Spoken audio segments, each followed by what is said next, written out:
Hello, this is Kevin Barch of the Buzzards Bay National Estuary Program. I'm pleased to introduce our next feature in the Illicit Discharge series. This video is an overview of stormwater basics. It will include some hydrology, regulatory terminology, pollution sources, and how stormwater is treated. Enjoy the feature. There are many aspects of stormwater that must be managed, whether it's flooding, maintenance of structures, impacts to beaches, or meeting regulatory requirements. The common concern is that increased stormwater flow increases pollution. The following slides address some of the basic concepts of stormwater, the impacts discharges have on water quality, and the regulatory requirements by Buzzards Bay municipalities in the state. In south coastal communities of Massachusetts, stormwater impacts are mostly a result of increased nitrogen inputs and bacterial pollution. Stormwater can have a profound impact on beaches and shellfish beds. Heavy rains can close beach and shell fishing areas because of health concerns. This reduces recreational opportunities and affects the local economy. In addition to storm event-related closures, Buzzards Bay has over 5,800 acres of shellfish beds indefinitely closed or with severely restricted opportunities because of chronic stormwater pollution, including high bacteria concentrations. Let's review some regulatory terminology. Most of the work for executing an illicit discharge investigation and elimination program will be to investigate discharge pipes. These discharge pipes are also known as outfalls or just discharges. However, discharge is not limited to pipes. They also include road cuts, which are a distinct location where stormwater flows over land to a single point. Often, road cuts are associated with a channel and might be regulated if they flow into a wetland or impaired water. One of the driving forces behind stormwater management in Massachusetts is the Municipal Separate Storm Sewer System Permit, commonly referred to as the MS4 permit. This permit requires a municipal responsibility for regulated discharges. Regulated stormwater discharges are the outfalls municipally owned or managed, are within EPA-defined urbanized areas, and drain into waters of the United States. MS4 permits require certain stormwater management practices, including proper infrastructure maintenance, mapping and investigation of storm drain structures, management of municipal-owned buildings and properties including open space, and public outreach. All of these management practices must be a component of your municipal stormwater management and IDDE plan. The plan and its implementation is an integral component of the MS4 permit. This video series focuses on one of these elements referred to as an illicit discharge detection and elimination. First, we're going to take a closer look at what an urbanized area is. An urbanized area is determined by the EPA using U.S. Census block data to determine a specific threshold of population and proximity to population centers. Based on our experience in using the data, we have found that the census block delineations often does not line up well with ground features such as coastlines and roads. One should be liberal when considering the actual location of the urbanized boundary. If any part of the storm drain network is within the urbanized area, the discharge associated with that storm drain network should be considered in the MS4 urbanized area. Another regulatory concept to review are impaired waters and total maximum daily load. A water body on the Mass DEP Integrated List of Waters is required to be evaluated in accordance with the EPA's Clean Water Act. In the Buzzards Bay, there are 157 water bodies on the Integrated List of Waters, which is also known as the 303D list. Of these listed water bodies, 96 are considered to be impaired, and most of these impairments are from bacteria and nutrient pollution. The Mass DEP Integrated List of Waters, developed by the Massachusetts DEP, is prepared to meet requirements in the sections 305B and 303D of the Federal Clean Water Act. The objectives of this statute is to restore and maintain the chemical, physical, and biological integrity of the nation's waters. The Clean Water Act requires waters to be evaluated with respect to their capacity to support designated uses. These uses include aquatic life, fish consumption, drinking water, shellfish harvesting, aesthetics, primary contact recreation like swimming, and secondary contact recreation like boating. The process requires assessing each of these uses for rivers, lakes, and coastal waters. Once a water body is identified as impaired by a pollutant, Mass DEP is required to develop a pollution budget designed to restore the health of the impaired water body. The process of developing this pollutant budget is referred to as a total maximum daily load, or TMDL. A TMDL includes identifying the cause and source of the pollutant, determining the maximum amount of the pollutant that can be discharged to a specific water body, and developing a plan to meet water quality standards and attain designated uses. In short, a TMDL is a calculated pollution budget and a cleanup plan to restore water quality and enable waters to be utilized. The 2014 Massachusetts Integrated List of Waters report categorizes each water body into one of the following. Category 2, unimpaired for some uses and other uses not assessed. Category 3, not assessed for any uses due to insufficient information. Category 4A, impaired for one or more uses and a TMDL is complete.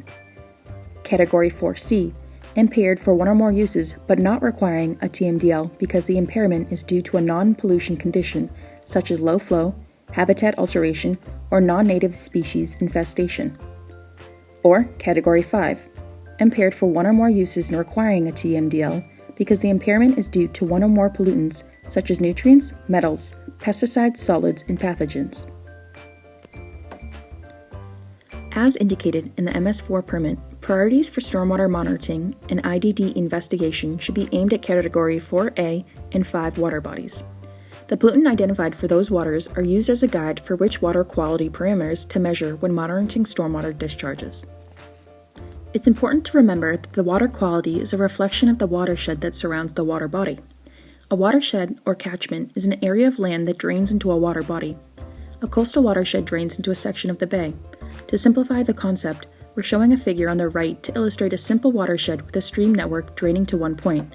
In a natural undeveloped watershed, overland flow is collected and conveyed by channels and towards the lowest elevation at the catchment. However, in a natural landscape, there is relatively little overland flow. The typical system would have most of the annual rainfall budget go to evaporation transpiration or soak into the ground. Only a small fraction of rainfall would result in surface flows. In contrast, a developed watershed has substantial impervious surfaces, impoundments created by dams, and concentrated flows in stormwater networks. The developed watershed creates catchments independent of land topography. As a result, developed watersheds have vastly increased stormwater flows and can deliver a much higher percent of rainfall to a surface flow or discharge point. Depending on the amount of impervious surface in the developed watershed, there can be a 100-fold increase from a natural system. With those increased flows comes increased pollution. Of course, each watershed is unique in the amount of rainfall conveyed as stormwater, but developed watersheds convey stormwater flows profoundly greater than what nature can accommodate. Often, the primary concern with large increases in stormwater volume is flooding. While flooding is outside the scope of this video, many of the stormwater pollution management techniques will help reduce stormwater volumes and the intensity of flows. There are many long-term strategies for reducing future stormwater discharges. One such strategy is conserving open space in sensitive areas like riparian zones to lessen the impacts of development. Another set of tools for managing stormwater discharges are called Low Impact Development, or LID. LID is a group of design elements that incorporate natural landscapes and permeable surfaces into the developed area. Many low-impact development strategies treat pollution in addition to reducing flows, and they can be implemented during new construction or retrofitted to existing areas. To reduce pollutant loads from stormwater discharges, we have to understand pollution sources and how those pollutants are transported. While some forms of pollution can be associated with spills and dumping, stormwater often conveys both point and non-point sources of pollution. Human wastewater from failing septic systems or leaking sewer pipes can be a major contributor. An illicit connection of sewer pipe to a stormwater pipe may be another source of human sewage. Often overlooked are poorly managed camping or homeless sites as a source of human sewage. Illicit connections can also be from other sources like sump pumps or washing machine drains. Those types of connections contribute to bacteria and detergents. Other non-point pollution sources to stormwater include pet and wildlife waste, sediments from erosion at construction sites, nutrients and waste from agricultural operations, fertilizer runoff from lawns, and car washing on paved areas that drain into the storm system. In some watershed studies, pet waste is one of the largest inputs of bacteria into stormwater. Many of these sources can be eliminated or greatly reduced with a public commitment to reducing these sources. In some older cities, stormwater and sewer networks may be tied into a combined sewer system. Under low rainfall conditions, the combined stormwater sewer collection system drains entirely to the wastewater treatment plant. However, with heavy rains, the system becomes overburdened and an untreated stormwater sewage mixture is discharged to surface waters. The combined sewer overflow, or CSO, is the location where the system discharges into a water body. Since the 1990s, municipalities have been removing them or reducing their impacts. A term often confused with the CSO is a sanitary sewer overflow, or SSO. An SSO is an accidental spill of sewage and must be reported as part of your MS4 annual report. Examples would be a sewer pipe break, a failed septic system, or a spill from a septic pumping truck.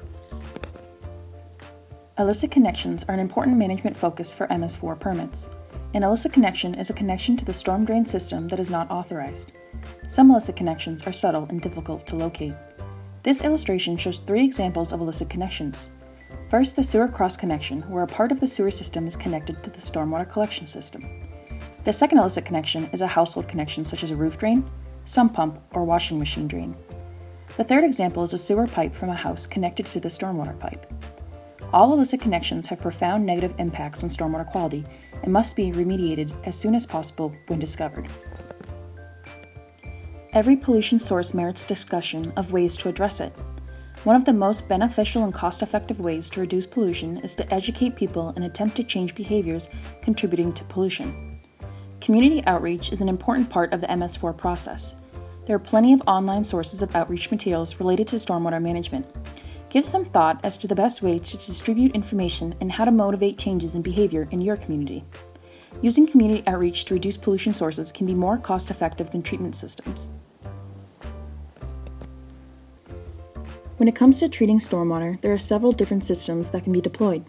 This example illustrates an end-of-pipe solution where stormwater flow is soaked into the ground, allowing some natural treatment to occur.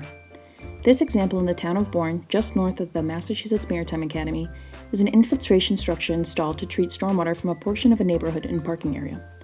After the system was installed, about 95% of the flow to the bay from that area was eliminated, resulting in the reopening of a shellfish bed. Systems like these can be costly to install and at some sites are often not feasible due to high groundwater, poorly drained soils, and a lack of available land to install the structures. Another method to treat stormwater is through smaller treatment systems throughout a watershed. As discussed earlier with low-impact development, single or multiple design elements can be applied to existing development to intercept stormwater flows and pollution. When an end-of-pipe solution is difficult or impossible, stormwater network treatment solutions can be deployed throughout the watershed to treat pollution near to the sources. Often these solutions are aesthetically pleasing and may even create park-like spaces for people to enjoy. That's it for this video. We hope that you found this feature helpful. Be sure to check back soon for additional materials.